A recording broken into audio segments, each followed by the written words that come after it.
我哋今日講咩故仔呢？講向日葵。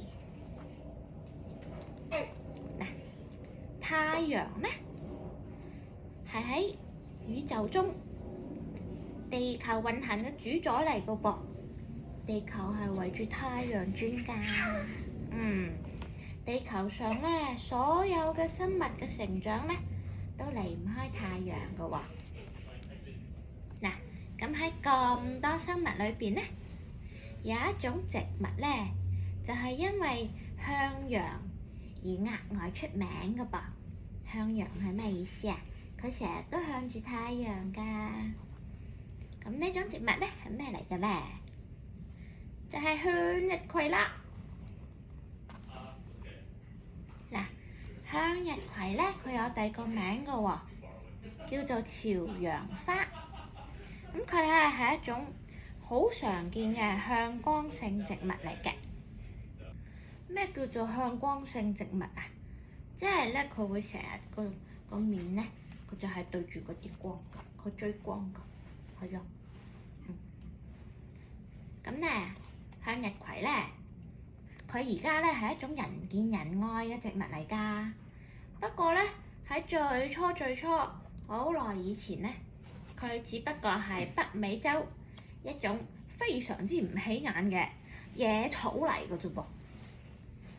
嗱，咁至少咧喺5000年前啊，印第安人咧就發現啦，向日葵嘅花唔單止可以結籽，佢嗰啲籽仲可以食㗎。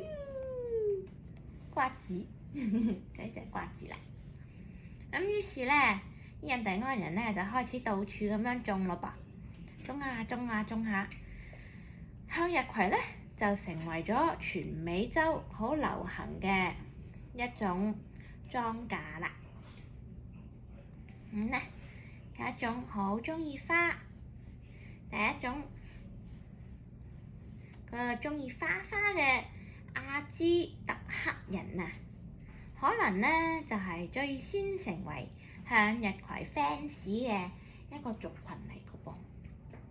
佢哋咧用向日葵嚟象徵住高貴嘅戰神，戰神啊！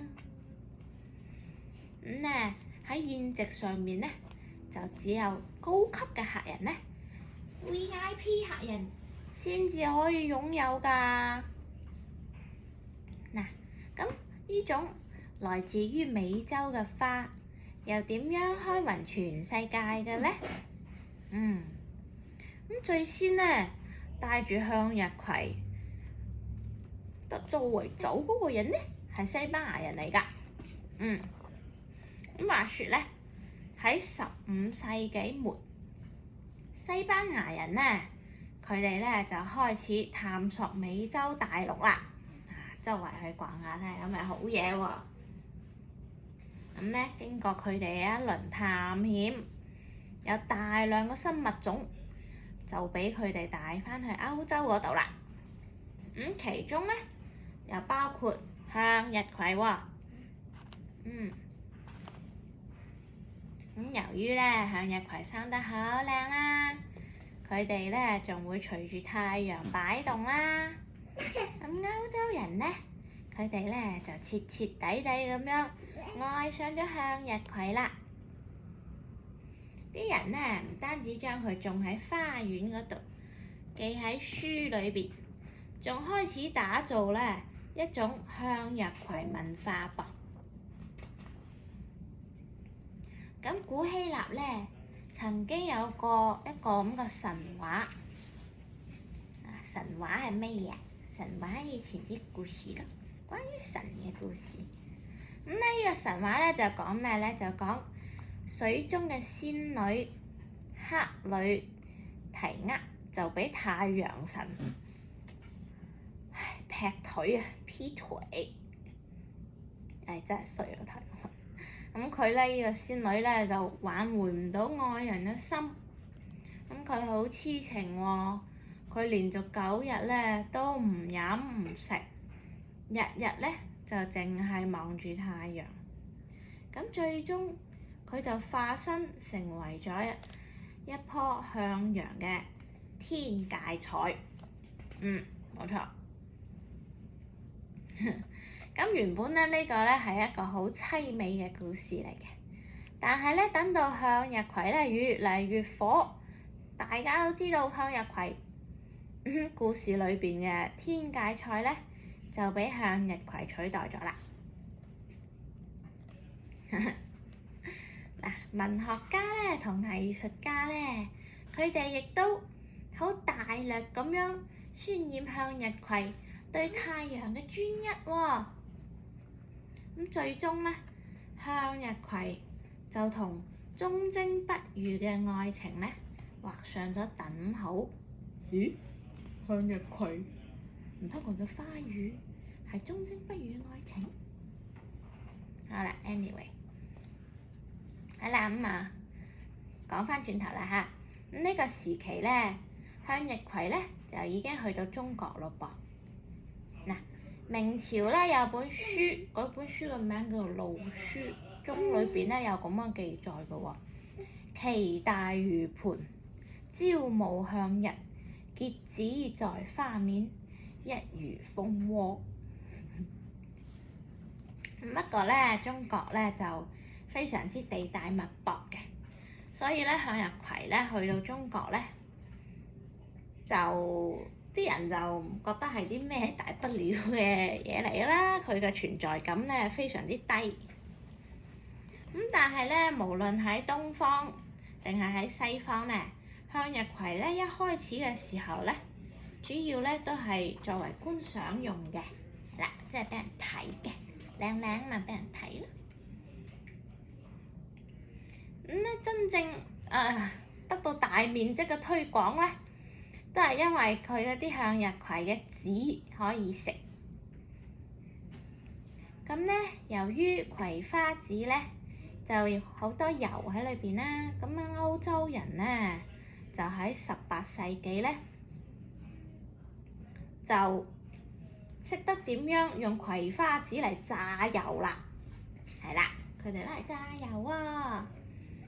咁咧喺東歐嘅嗰啲咁嘅俄國人咧，就好快成為咗呢種技術嘅頭號 fans 啦。咁當時俄國啊，佢嗰個東正教會咧，對大齋節禁食咧係非常之嚴格嘅。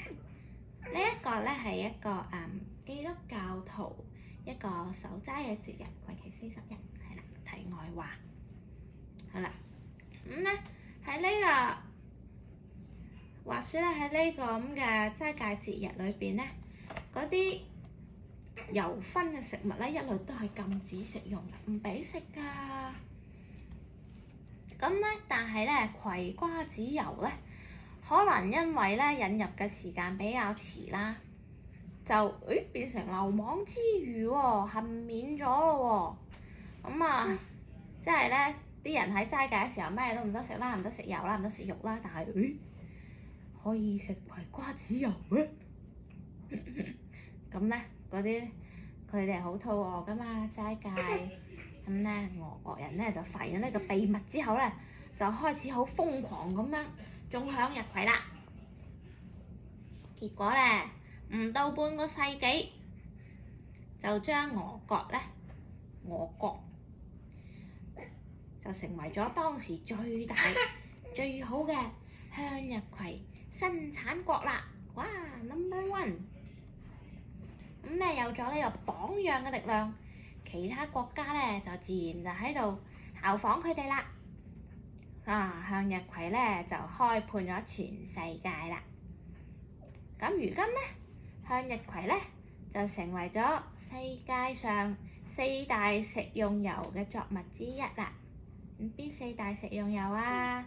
有油菜籽油啦、葵瓜子油啦、大豆油啦，同埋一個棕櫚油嘅。咁喺西伯利亞、澳大利亞，到處都係向日葵嘅身影嚟㗎。我哋人咧，大家咧對向日葵嘅偏愛咧，亦都從來係冇停止過㗎噃。咁咧，除咗咧畫家焚呢幅畫作舉世聞名之外咧，後來人們咧仲不斷將向日葵咧搬上咗熒屏喎。咁呢一種咁神奇又靚又實用嘅植物，向日葵咧可以講係大自然嘅瑰寶。嗱，你諗下，如果自己可以擁有一片向日葵花園，咁你係咪可以免費咁樣食瓜子，食到飽咧？好啦，咁今日呢個關於向日葵嘅百科小故事就講完啦。好啦，咁關於向日葵咧，仲有一啲額外嘅知識㗎噃。嗱，喺以前咧，喺明清嗰時咧，好多時咧啲人食嘅咧都係啲西瓜子，係啦，西瓜子啊。咁咧，隨住晚清時期咧，向日葵嘅傳播同埋普及咧，葵瓜子咧就出現咗喺市場上啦。咁憑藉住又好食又好種、產量大嘅優點咧，就迅速反客為主，成為咗瓜子界嘅老大咯噃。咁仲有咩啊？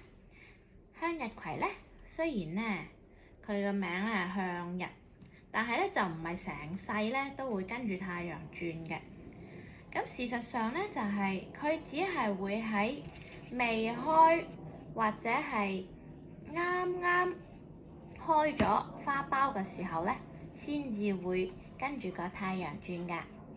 當佢嗰朵花咧完全盛開晒嘅時候咧，向日葵嘅花盤咧就固定咗，係向住東邊或者東南邊唔喐㗎咯。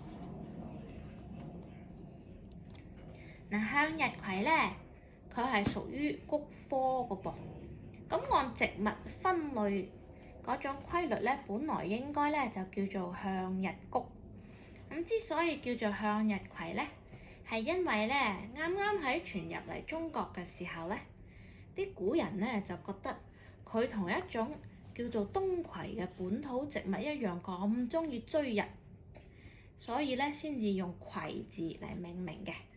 咁佢個名咧由嗰陣時開始就一直沿用到而家啦。喺中醫學裏邊咧，向日葵，佢好勁㗎，全能㗎喎。佢啊由頭到尾都可以入藥咯。咁咧就話説咧，佢嗰啲葉咧可以醫高血壓啦，佢個花盤咧就可以明目醫頭暈喎。佢啲根咧整碎咗之後，外敷咧就可以醫鐵打傷㗎。佢個花托可以止牙痛、經痛，佢個花莖啊仲可以治療小便不利喎。咁勁嘅！嗱，食向日葵嘅方法咧有好多㗎。咁美洲人咧，佢哋咧鍾意將嗰啲葵花籽咧烤熟咗之後磨成粉，然之後咧攞嚟整餅同粥。咁歐洲人咧就鍾意涼拌葵花花瓣，即係沙律。咁啊，中國人咧就鍾意炒熟嗰啲葵瓜子咧，然之後咧攞嚟當瓜子咁樣吸嚟食，仲會做出唔同嘅口味添，五香味啊、焦糖、奶油啊、鹽焗啊等等，有唔同嘅口味㗎。嗱，向日葵咧係一種好強悍嘅植物嚟㗎，佢咧好耐旱㗎。一般咧喺生長嘅過程裏邊咧，都唔需要點樣特登去灌溉嘅，即係唔使特登俾水。佢咧又好耐凍㗎噃，冬天咧又抗霜又抗寒。更加犀利嘅係咧，就算係喺啲好貧瘠嘅鹽鹼地上面咧，佢都可以成長㗎。哇！種佢啊，真係可以慳水慳肥啊，又慳力。另外咧，仲有咩咧？就係關於向日葵點解會向陽咧？咁科學家咧，佢哋仲未完完全全咁樣搞明白㗎。不不過咧，可以肯定就係有一種咧叫做生長素嘅激素咧喺其中咧，應該係起咗一種好大嘅作用嘅。嗱，生長素咧係刺激植物生長嘅一種植物激素，佢咧就有一個通病，就係怕光。咁咧對向日葵嚟講咧，佢嘅生長素主要咧就分佈喺佢嘅花莖嗰度。當花莖受到陽光嘅照射咧，熒光嘅嗰面咧嘅生長素咧就會變少啦。咁背光嘅嗰面咧就會增加啦。咁最終咧就導致花莖嘅背光面咧就長得特別快，向陽嘅嗰邊咧就特別慢。